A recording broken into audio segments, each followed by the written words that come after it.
የተወደዳችሁና የተከበራችሁ የእግዚአብሔር ቤተሰብ በመላው ዓለም ይህን መልእክት በተለያየ ሚዲያዎች በተለይ ደግሞ በእኔ ፔጅ ለመስማት እድሉን ያገኛችሁ ሁሉ ሰላማችሁ ይብዛ። የአምላክ የእግዚአብሔር ጸጋ፣ ምሕረት፣ ቸርነት፣ ጥበቃው፣ ጥንቃቄ ከእናንተ ጋር እንዲሆን ምኞቴ ነው፣ ጸሎቴም ነው። ዛሬ አንድ የመጽሐፍ ቅዱስ ክፍል አካፍልና በስተመጨረሻ አንድ ጥያቄ ተውላችኋለሁ። እባካችሁ በጥሞና እንድትከታተሉኝና በመጨረሻም ላይ ይህንን ሐሳብ ሼር ሳረግ የእናንተን ሐሳብ አስተያየት እንድታስቀምጡልኝ እጠይቃለሁ። ክፍሉን ላንብብላችሁ። ኦሪት ዘጸአት ምዕራፍ 21 1-6 እንደዚህ ይላል። በፊታቸውም የምታደርገው ሥርዓት ይህ ነው። ዕብራዊ ባሪያ የገዛ እንደሆነ 6 ዓመት ያገልግልህ። በሰባተኛውም በከንቱ አርነት ይውጣ። ብቻውን ወጥቶ እንደሆነ ብቻውን ይውጣ። ከምስቱ ጋር ወጥቶ እንደሆነ ምስቱ ከእሱ ጋር ትውጣ።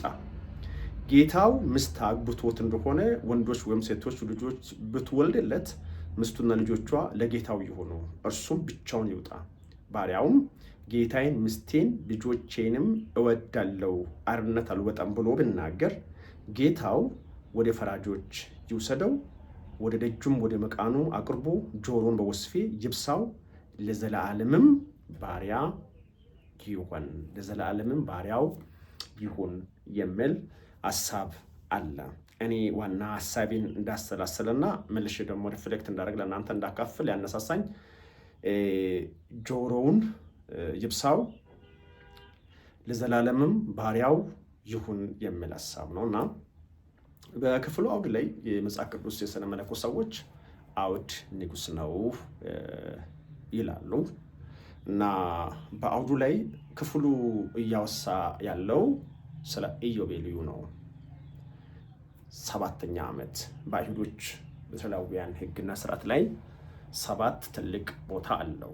7ኛ ቀን፣ 7ኛ ዓመት እናም ብሎም 50ኛው ወይም 49ኛው ዓመት ይሄ የሚከበርበት ይሄ በዓል የሚከበርበት ጊዜ ነው። 7ኛ ቀን እግዚአብሔር የፍጥረትን ስራ ሰርቶ ያረፈበት ቀንን በማመልከትና እግዚአብሔር በሰራው ስራ ላይ ማንጸባረቅ ማረፍ የሚኖረው ሰው ልጅ በምድር ላይ የሚኖረው ስለሚለፋ ጥሮ ግሮ ስለሚሰራ ተግቶ ስለሚታገል ብቻ አይደለም፣ እግዚአብሔር ስላዘጋጀለት ስላሳረፈውም ጭምር እግዚአብሔር ለሱ በሰራው ስራ ላይ ሪፍሌክት የሚያደርግበት አምላኩን የሚያመልክበት የሚያኖረው እግዚአብሔር ራሱ እንደሆነ እንድተማመንና በአምላክ ላይ እንዲያርፍ እግዚአብሔር 7ኛውን ቀን የቀደሰበት ቀን ነው።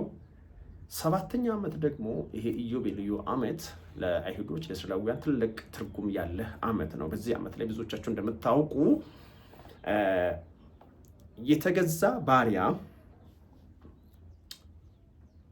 ከባርነት ነፃ የሚወጣበት ዓመት ነው፣ ወይም ነፃ የመውጣት ዓመት ነው። ኢዮቤልዩ ሲባል ነፃ ይወጣል። በምንም ምክንያት በየትኛውም ጉድለትና ችግር ይሄ ግለሰብ አይሁዳዊ ሆኖ ለአይሁዳዊ ባሪያ ሆኖ ተገዝቶለት ሊሆን ይችላል፣ ወይም ገዝቶም ሊሆን ይችላል። ጌታው ግን ወይንም ያንን ባሪያ እያስተዳደረ ያለው ሰው ግን በ7ኛ ዓመት ላይ 6 ዓመት ካገለገለ በኋላ በነፃ ይለቃል። ይሄ ኢዮቤልዩ ነው ማለት ነው። ኢዮቤልዩ ሌላኛው ፋይዳው ዕዳ ካለ ይሰረዛል። ምን ያህል ዕዳ ይሆን? ዕዳው የመጣበት መንገድ የትኛውም ይሁን ይሄ ዕዳ እንደተጫነ ዕዳውን እንደተሸከመ ግለሰቡ 7ኛውን ዓመት ከደረሰ ኢዮቤልዩ ከደረሰ ዕዳው ይሰረዛል። ስለዚህ ኢዮቤልዩ ሲባል እንደው ዝም ብሎ አይደለም። ኢዮቤልዩ ሲባል ዕዳ የሚሰረዝበት አርነት የሚወጣበት ነው። 7ኛ ዓመት ሲባል ኢዮቤልዩ ሌላኛው ደግሞ መሬት ራሱ ያርፋል። የዕረፍት ዓመት ነው። አይታረስም፣ አይዘራም፣ የትኛውም አይነት የእርሻ ስርዓት አይከድም እና ኢዮቤልዩ ነው ማለት ነው። እንግዲህ ኢዮቤልዩን ስናስብ በዚህ በአጭር ደቂቃዎች ውስጥ ብዙ ማለት ባይቻልም ኢዮቤልዩ ሲባል ከዕረፍት ጋር ከነፃነት ጋርና ከዕዳ ሰረዛ ጋር የተያዘ ነው ማለት ነው። ዕዳ ይሰረዛል፣ እረፍት ይሆናል፣ አርነት ይወጣል፣ ሰው ነፃ ይወጣል። በዚህ መሃል ሊመርቃችሁ ይሄ ዓመት ይሄ ዘመን ጌታን ለምታገለግሉ፣ ድምፁን ለምትሰሙ፣ ፈቃዱን ለምታደርጉና ለምትከተሉ ሰዎች የእረፍት ዓመት ይሆንላችሁ። ዕዳችሁ የሚሰረዝበት፣ አርነት የምትወጡበት፣ በአምላካችሁ የምትታመኑበትና የታመናችሁበት አምላክ ደግሞ ተአምራት አድርጎ የሚያሳርፍበት የእረፍት ዓመት ይሆንላችሁ። ፖይንቴን ግን ሳረሳው እንዳልኳችሁ ይህንን ክፍል መልሼ እንዳነብ ያነሳሳኝ ጆሮውን በወስፌ ይብሳው ለዘላለምም ባሪያው ይሁን የሚል ሐሳብ ነው እና ይሄ ግለሰብ ወይንም ይሄ ሰውዬ እግዚአብሔር ለሙሴ ይህንን ስርዓት ተሰጠው። በዚህ በኢዮቤልዩ ዓመት ላይ ሰው ነፃ ይወጣል፣ አርነት ይወጣል። የሚያገለግል ጌታውን የሚያገለግል ባሪያ እያገለገለ እያለ ከምስቱ ጋር ባሪያ ሆኖ ከሆነ ከምስቱም ጋር ይውጣ ይላል። ግን ደግሞ ምስት ያገባለት ጌታው ከሆነና ለባሪያው ምስቱ ልጆችን ወልዳለት ከሆነ ግን እሱ ብቻውን ይውጣ፣ ከዛ ልጆቹና ምስቱ ለጌታው ባሪያ ሆኖ ያገልግሉ ይልና ባሪያው ግን መጨረሻ ላይ አረ ልጆቼን ወዳቸዋለሁ፣ ባለቤቴን ሚስቴንም እወዳታለሁ፣ ለነሱ ስል እዚህ ቤት ባሪያ ሆኜ ልኑር የሚል ከሆነ ግን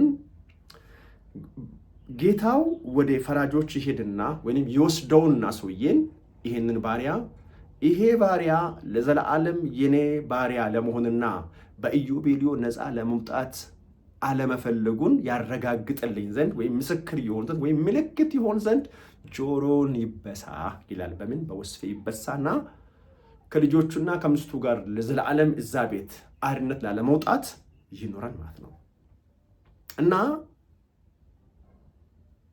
ምንድነው ይህንን ባሪያ እዚህ ቤት ባሪያ ሆኖ እንዲቀጥልና የኢዮቤልዩን ትሩፋት እንዳይጠቀም በዚህ የኢዮቤልዩ በረከቶች ተጠቃሚ እንዳይሆን ያደረገው ቢባል ለዚህ ሰውዬ ጌታው ምስት አግብቶለታል። ምስቱ ደግሞ ልጅ ወልዳለች። የምስቱንና የልጆቹን ከፍሎ ይዞ መውጣት ደግሞ አይችልም፣ አቅሙ አይፈቅድም።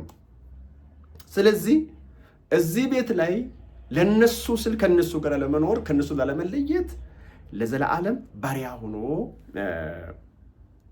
የመኖር ምርጫው ያደርጋል ማለት ነው። እስቲል ግን እድሉን መጠቀም ያልቻለ ማለት ነው። ነፃ መውጣት ያልቻለ፣ ማረፍ ያልቻለ፣ የኢዮቤልዩን እድል መጠቀም ያልቻለ ሰው ነው ልጆቹንና ምስቱን ጥሎ መውጣት ስላልፈለገ እና ልጠይቃችሁ ይህንን ከክርስትና እምነትና ክርስቶስን ከማገልገል ጋር ብናያይዘው የቱ ጋር ነው የሚሄደው? አንደኛ ጥያቄ ክርስቶስ ለእኛ ሳይከፍል የቀረው ዕዳ አለብን ወይ? መክፈል ስላልቻለን ለዛ ዕዳ ስንል እሱን የምናገለግልበት ዕዳ አለ ወይ? ሁለተኛ በእግዚአብሔር አቅራቦት ውስጥ ወይንም የእግዚአብሔር አቅራቦት በልጁ በክርስቶስ በኩል የቀረበልን በረከትና ጸጋ ነፃ ያላወጣንና እኛ የእኛን ድርሻ ተክተን የተወሰነ ነገር አድርገን እዛ ውስጥ ብቻ እንድንኖር የሚያደርግ ነገር አለ ወይ ብዬ ልጠይቃችሁ። ለምን መሰላችሁ? አንድ መዝሙር አለ። ይህንን መዝሙር ስሙ። ጆሮዬን ለብሳ ላገልግልህ የሚል መዝሙር ሰምታችሁ፣ ይሄ መዝሙር ለዚህ አውድ የታመነ ነው ወይ? መዝሙሩ ስሙ። ለዚህ አውድ የታመነ ነው ወይ? ይህን መዝሙር እንድንዘምር አውዱ ይፈቅዳል ወይ የሚለውን ነገር ላንሳና እስቲ ኮሜንታችሁ ላይ